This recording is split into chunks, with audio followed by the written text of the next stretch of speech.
Bonjour, bienvenue à Question de croire, un podcast qui aborde la foi et la spiritualité, un sujet à la fois. Cette semaine, les chrétiens et la Terre sainte.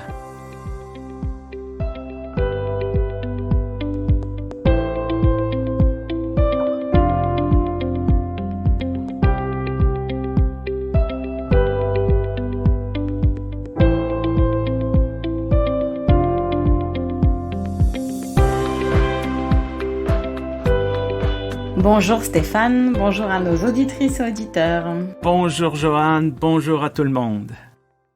Le jour où là on enregistre, toi et moi, c'est le jour de la veille d'une journée mondiale de prière pour la paix, justement, en Terre Sainte. Et je trouve formidable qu'il y ait tellement de personnes qui se lancent dans des initiatives comme ça, de nous rappeler qu'on est là pour porter la paix, pour prier pour la paix, œuvrer pour la paix. Et bien sûr, c'est compliqué d'œuvrer pour la paix en mettant complètement qui on est de côté. Donc moi, j'aimerais être honnête dès le début de cet épisode et dire que j'ai vécu en Israël dans un kibbutz les 6 premiers mois de l'année 1999.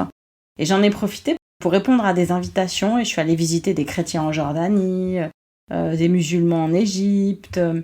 Et puis plus tard, dans le cadre de mes recherches, j'ai eu ce bonheur de vivre un temps de congrès, de colloques assez long au Liban, où on a été reçus les bras ouverts par la communauté maronite. Alors voilà, j'ai un attachement pour cette région.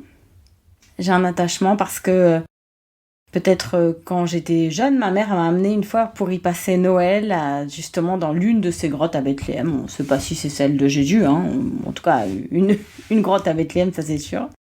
Et c'est vrai que quand j'étais à Jérusalem, j'ai presque une petite bouffée mystique. Tu connais ça d'ailleurs, Stéphane ? J'ai vu ça un peu à la télévision, mais je connais pas beaucoup. Explique-moi.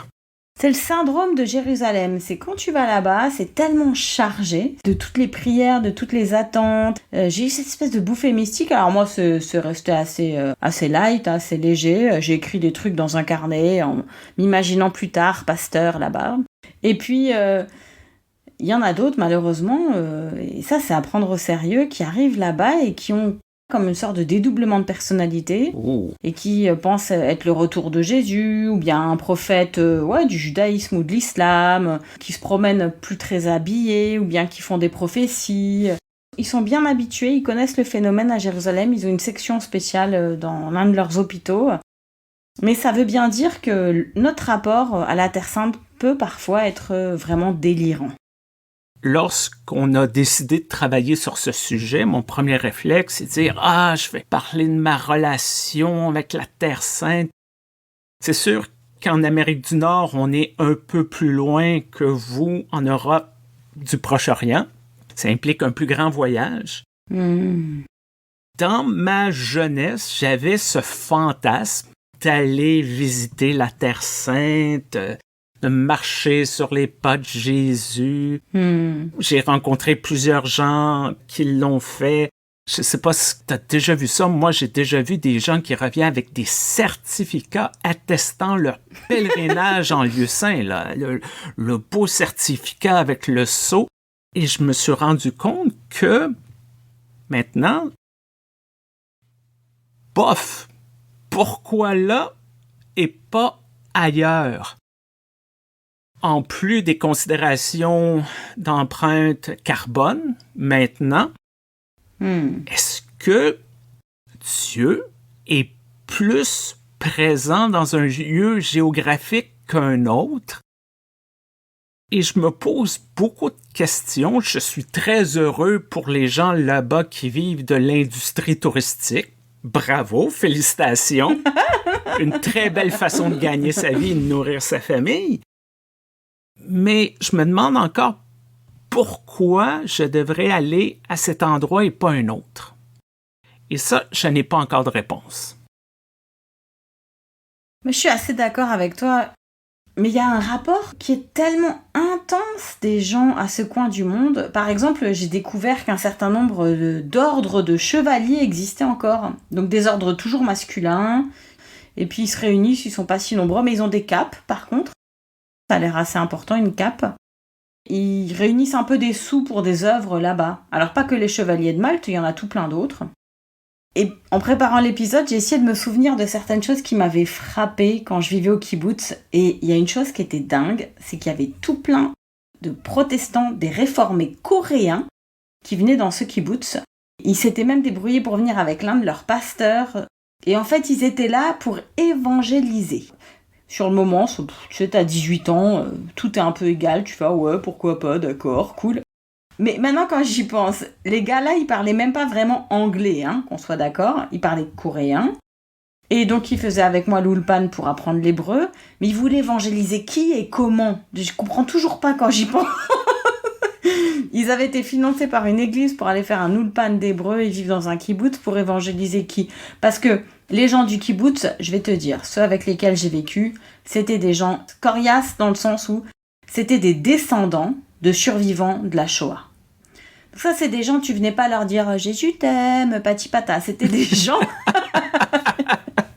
C'était des gens qui bossaient 6 jours par semaine, qui avaient très peu de congés, qui quittaient très peu le kibbutz, un peu, mais très peu, et qui, en fait, étaient dans cette optique de se sacrifier pour que les générations précédentes puissent être un peu plus libres, un peu moins contraintes. Ils étaient encore dans cette idée, il y a 25 ans, de construire un nouveau monde pour assurer un espace à leurs descendants et descendantes. Et donc, les Coréens qui venaient là, qui disaient « Ouais, je suis venu de Corée pour te parler de Jésus », ça marchait pas des masses, tu vois. On dirait qu'il y a certains chrétiens qui sont pas capables de comprendre ou de reconnaître que la Terre Sainte ne leur appartient pas exclusivement. Mais oui, c'est vrai. Cette région est un lieu saint pour les 3 grandes religions monothéistes. C'est aussi saint pour les chrétiens que pour nos frères et nos sœurs juifs, pour nos frères et nos sœurs musulmans. Mais il y a cette appropriation. C'est à nous. Ça nous appartient. Bon, on regarde au niveau de l'histoire, tu as parlé des ordres, les croisés, les croisades. On va récupérer Jérusalem pour qu'elle demeure dans l'espace occidental de la vraie foi.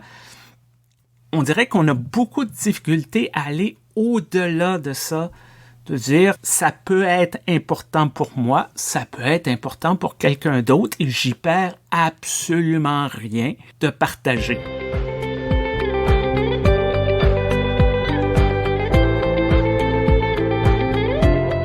Mais tu sais que tu as oublié un sanctuaire qui est très très connu dans une autre religion monothéiste qui est la religion Bahaï.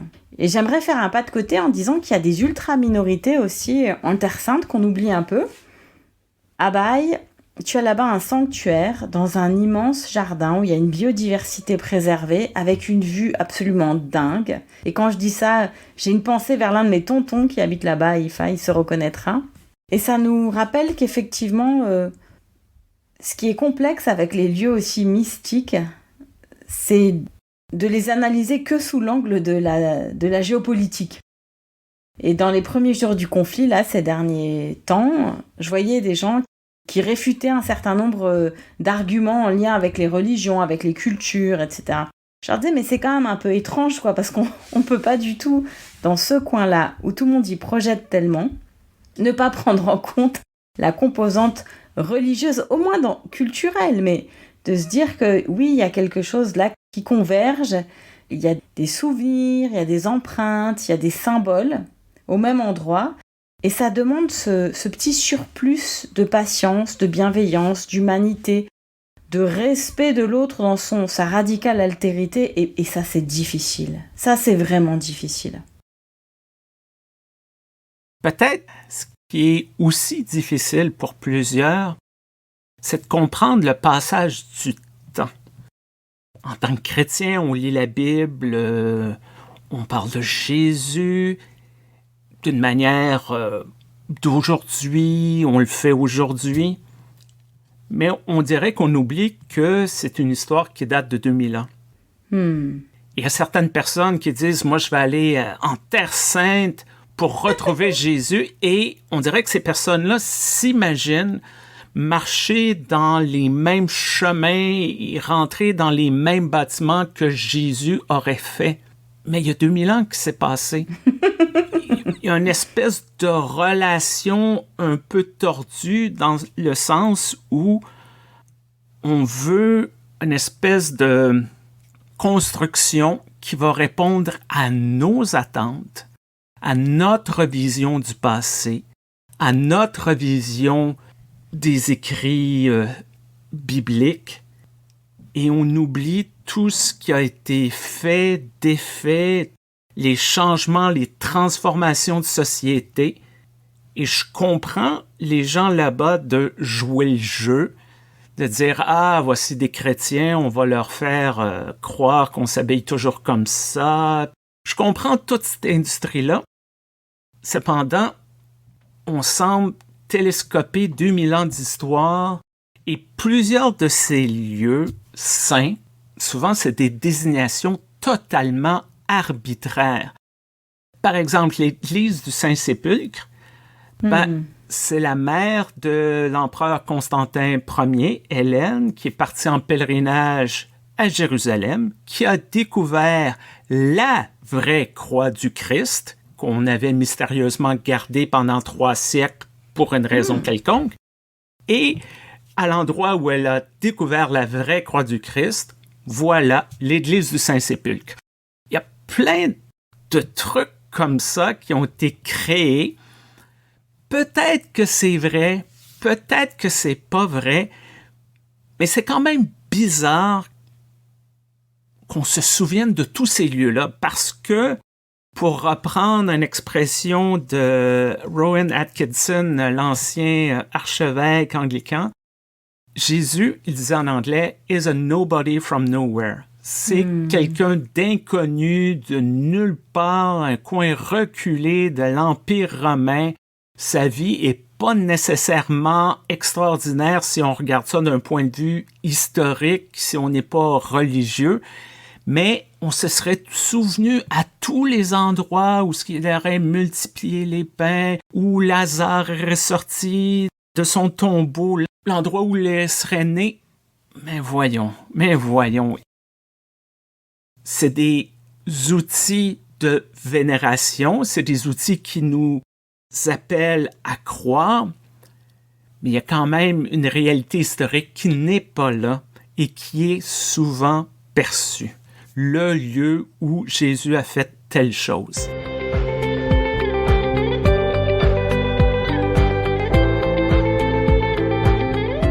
La difficulté peut-être avec la Terre Sainte, et je m'inclus là-dedans, c'est qu'on aimerait avoir une relation privilégiée avec ces endroits-là, ces lieux-là, ces histoires-là, parce que, effectivement, on cherche toujours à se rapprocher de Jésus. On se dit, ah, mais si je vais peut-être dans le pays où il a un peu vécu, puis là-bas, maintenant, il parle l'hébreu moderne, ça ressemble quand même un peu avec l'hébreu ancien. Peut-être que du coup, je vais mieux comprendre des tas de choses. On a besoin un peu de ces subterfuges, et puis comme tu le dis, les avions et l'empreinte climatique nous amènent à croire qu'il y a des moyens humains, techniques, qui vont nous faire gagner un peu de temps et de maturation ou de maturité sur notre chemin spirituel. Certains mouvements évangéliques ici en Amérique du Nord appuient l'État d'Israël, mais plus que 100%, aveuglément. Pas nécessairement pour une raison géopolitique, mais la création de l'État d'Israël, pour ces gens-là, c'est l'accomplissement d'une prophétie biblique et c'est le premier pas vers le retour messianique qui se déroulera en Terre Sainte et le retour du Christ va établir cette nouvelle ère où, bon, selon eux, tout le monde va être chrétien évangélique. On oublie qu'on utilise les Juifs pour atteindre son objectif chrétien évangélique. Mais on se rend compte, justement, comment certaines personnes regardent tout ce qui se passe en Terre Sainte sous le prisme de la religion, des intérêts religieux, et pas nécessairement sous le point de vue de la raison, du recherche du bien-être collectif, de la recherche de la paix, de la recherche d'une espèce de façon de vivre ensemble. Non. Si j'appuie tel projet ou j'appuie tel côté, mon intérêt religieux y gagne. C'est quand même triste. C'est triste, mais par contre, il y a un truc qui est très drôle, c'est que j'ai déjà eu l'occasion de parler avec des responsables de l'agence juive. Et il se trouve que voilà, quand j'ai fait 6 mois en Israël, à un moment donné, j'ai eu un petit problème de papier, et un peu machinalement, au kibbutz, on m'a dit appelle l'agence juive. Alors je les ai appelés. Quand j'ai dit que j'étais chrétienne, protestante, ils se sont foutus de ma gueule. C'est bon, c'est normal, l'agence juive, c'est pour les juifs et les juifs. Et la dame, elle m'a dit un truc du style non mais merci beaucoup à vos copains évangéliques de nous financer, mais c'est pas pour autant que nous, on va vous financer vous. Et je me rappelle qu'après, j'avais parlé avec d'autres personnes qui avaient bossé à l'agence juive et qui m'ont dit que leur plus grand fou rire, c'est quand ils reçoivent des donations, des sommes mais extravagantes, et que les gens les regardent en disant c'est si important pour nous que vous soyez en Israël, tu vois, comme si les juifs n'avaient pas compris qu'ils étaient instrumentalisés dans cette vision-là, qu'ils n'étaient pas du tout valorisés pour qui ils sont intrinsèquement, mais pour ce qu'ils vont pouvoir apporter en termes de salut, enfin supposé, bien sûr, surtout par cette fameuse petite porte où le Messie est censé revenir. On est sur des narratifs qui donnent espoir peut-être à des gens, mais qui du coup, une fois de plus, surinvestissent des lieux et des symboles, et rajoutent finalement des acteurs et des actrices à un conflit qui est déjà suffisamment complexe quand il n'y a que 2 parties en quelque sorte. Et là, on en rajoute tout plein autour, et c'est presque un peu dommage.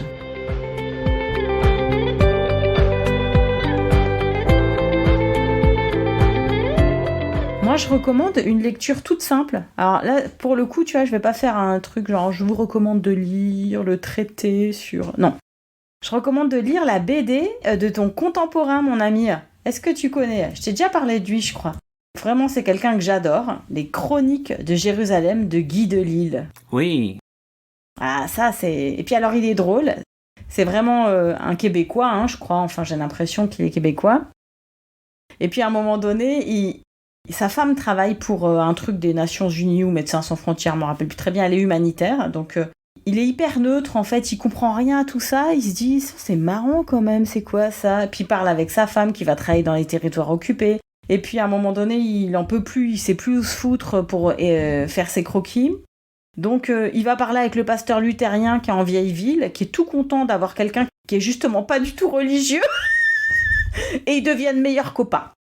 Ils boivent des bières en parlant surtout pas de la situation, et puis il dit c'est quand même bien d'avoir un copain pasteur luthérien, ils sont vraiment cool, beaucoup moins chiants que les autres là, les juifs et les musulmans et les chrétiens qui veulent pas boire de coups. Il est vraiment très marrant, et à un moment donné, quelqu'un lui essaye un petit peu de lui prendre la tête en disant est-ce que ton pays est du côté d'eux ou d'eux ? Et lui, il dit non, mais nous, au Canada, on est hyper neutre, normalement, on est copains avec tout le monde. Et l'autre dit non, Canada, mauvais, c'est comme les États-Unis, vous êtes. Alors il dit non, normalement, c'est nous les plus neutres de la bande. Voilà, moi, j'aime beaucoup cette BD, parce que c'est vraiment le pas de côté. C'est vraiment le gars qui comprend rien, qui s'en fout complètement à la base des religions. Sa femme, elle s'intéresse aux humains, des situations humanitaires dans les territoires et ailleurs, je veux dire. Et il a ce regard tellement frais, et ça me renvoie au regard que j'ai qui est plus du tout frais, tu vois, sur la situation. Mais c'est vrai que là, ces derniers jours, sur les réseaux sociaux, je suis contente d'avoir des personnes qui viennent d'un peu partout. Et je voyais pas mal de personnes qui relayaient des analyses très fines sur l'Apocalypse. Et figurez-vous qu'en ce moment, il y a de nouveau une relecture très littéraliste de certains passages dans les Écritures. Parce que, ce grand drame, qui va devenir un horrible drame humanitaire, autour de la bande de Gaza, donc, ça sonne comme les prophéties, comme certaines prophéties. Et moi, je trouve que c'est hyper malsain, comme tu dis, parce que pendant ce temps-là, c'est catastrophique dans le Haut-Karabakh. Il y a la panique terroriste qui gagne tous les coins du Sahel, et j'en passe, quoi. En fait, on a des montées d'extrémisme un peu partout sur la planète, des instrumentalisations. plus qu'on sait à propos maintenant du dérèglement climatique. Bien sûr, comme me l'a dit une copine samedi, tu vois, j'ai fêté mon anniversaire et je dis à une copine ça va, elle me dit ça va, je suis heureuse d'être là, mais la planète brûle. C'est vrai. On vit un peu avec cette notion de la planète brûle. Et donc peut-être qu'on se dit qu'en ayant un avis sur le conflit au Moyen-Orient, évidemment moi aussi j'ai un avis, mais surtout en ayant l'impression qu'il y a un endroit qui devrait être préservé, qu'il y a un endroit où peut-être Jésus va revenir, voilà. On se crée des sécurités intérieures. Et on en a besoin de ces sécurités intérieures, mais une fois de plus, ça n'aide pas au conflit. Alors, moi, j'aimerais peut-être un petit peu terminer mon propos en ayant une pensée super émue pour les Mères pour la paix. C'est un mouvement que je suis un peu de loin depuis pas mal d'années. C'est un peu comme les Mères en blanc, voilà, c'est tous ces mouvements de mères, des mères de soldats, de Tsahal, parce que il faut savoir que culturellement, c'est très mal vu de ne pas faire son service militaire en Israël. En plus, à 18 ans, qui n'aime pas prendre des risques ? Donc voilà, la plupart des jeunes hommes et des jeunes filles, c'est des deux côtés, aiment le risque à cet âge-là et se lancent dans ce service militaire. Donc il y a énormément de soldats et de soldates, énormément de mères aussi, il y a aussi des pères. Tous les pères sont réservistes, les mères ne sont pas nécessairement réservistes. Donc voilà, c'est une question à la fois culturelle, nationale, familiale. Et puis, du côté des Palestiniens et des Palestiniennes, bien sûr qu'il y a beaucoup de mères qui veulent la paix aussi. D'autant plus que c'est pas du tout comme dans les mouvements kurdes. Les femmes, elles sont pas empouvoirées dans ces conflits-là. Elles ne savent pas manier des armes. Si elles sont utilisées, c'est toujours dans les pires situations pour porter des bombes. Enfin, c'est horrible. Et donc, les mères, elles ont en commun là, de se dire on risque de tout perdre, nous, dans ce conflit-là. On veut la paix. Et elles se réunissent. Et ce qui est dingue, Stéphane, ce qui est fou, c'est qu'avant le déclenchement de ce grand drame qui se déroule là, presque sous nos yeux, en tout cas d'un point de vue peut-être européen, il y avait eu l'un des plus grands rassemblements de mères pour la paix. Elles avaient fait une chaîne humaine, il y en a qui étaient venus des territoires palestiniens, d'Égypte, de je sais pas où. Voilà, elles avaient fait une énorme chaîne humaine juste quelques jours avant le déclenchement là, de ce drame humain. Et donc j'ai vraiment une pensée pour ces femmes. Il y en a beaucoup d'entre elles dont on n'a plus de nouvelles, du côté israélien comme du côté palestinien. Donc voilà, mon cœur est un peu touché par ça. Et je me dis surtout, ce qui est intéressant dans ces mouvements de paix, c'est qu'il y aura toujours des gens pour se lever pour faire la paix. Alors il y aura toujours des gens pour se lever pour faire la guerre aussi. Voilà, si je retiens bien quelque chose de Yerushalayim, c'est que l'un de ses noms, c'est cette idée de paix derrière, Yerushalayim, Shalom, Salem, Salam. Et j'aimerais bien rester avec cette espérance. Pour faire écho à un épisode de notre première saison, lorsque les mots nous manquent, lorsqu'on ne sait plus trop comment réagir devant l'horreur, il reste toujours la prière.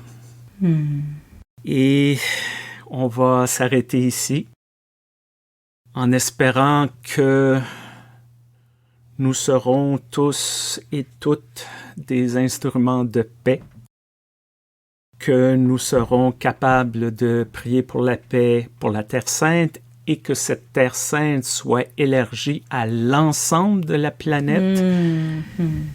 D'ici la prochaine fois qu'on se reparle, faites attention à vous. Merci de nous écouter. Merci d'être là. Merci de vos suggestions. Continuez à nous écrire. questiondecroire@gmail.com. Merci à l'Église unie du Canada, notre commanditaire. Passe une belle journée, Joanne. Et toi aussi, Stéphane. À bientôt. À bientôt.